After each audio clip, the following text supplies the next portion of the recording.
Putin News Now. The war, according to Putin's ally, could last for decades. According to one of Russian President Vladimir Putin's closest advisors, the conflict in Ukraine could drag on for decades, with periods of fighting and ceasefires interspersed. During his time in Vietnam, former Russian President Dmitry Medvedev predicted that this conflict will last very long, most likely decades. Putin's second-in-command on his powerful Security Council said, "As long as there is such a power in place, there will be, say, 3 years of truce, 2 years of conflict, and everything will be repeated." Moscow continues to insist that Ukraine is a Nazi state. 5 days after declaring victory in the capture of the devastated eastern Ukrainian city of Bakhmut, Russia's Wagner mercenaries have begun handing over positions in Bakhmut to the regular Russian military. Ukrainian Deputy Defense Minister Hanna Maliar, however, claimed that, within the city itself Wagner fighters remain, despite Wagner's claims that he has handed over all positions on the city's outskirts. Yevgeny Prigozhin, leader of the Wagner forces, has indicated his willingness to return to Bakhmut if the regular army is having trouble.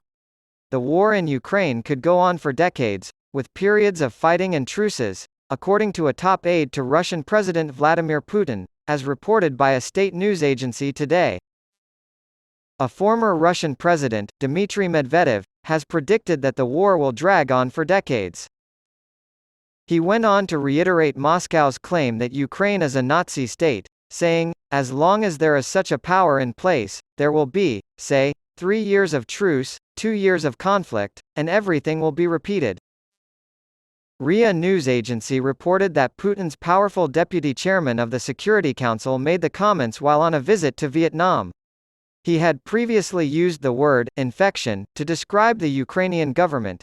Ukraine is celebrating the return of more than 100 soldiers from captivity. Ukrainian President Volodymyr Zelensky tweeted, "Today we have another positive result from our team working on exchanges.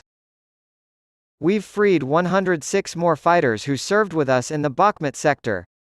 The fact that many of these 106 people were considered missing due to a lack of information is crucial. The good news is that we tracked them down. The 2 of them are safely back in the United States thanks to us. Thank you to the 8 officers and 98 other enlisted men and women who helped make this outcome possible."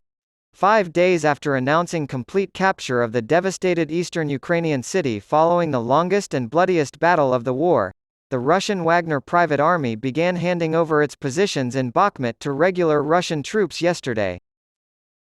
Wagner chief Yevgeny Prigozhin said in a video that starting at 5 a.m. on May 25 and continuing until June 1, most Wagner units would rebase to camps in the rear. The leader of the mercenary force was standing next to a badly damaged apartment building, dressed for battle. According to Ukrainian Deputy Defense Minister Hanna Maliar, however, inside the city itself Wagner fighters remain, despite Wagner's claim that he has handed over positions on the outskirts of the city. Prigozhin has assured the city's leadership that his fighting unit is ready to return at any time.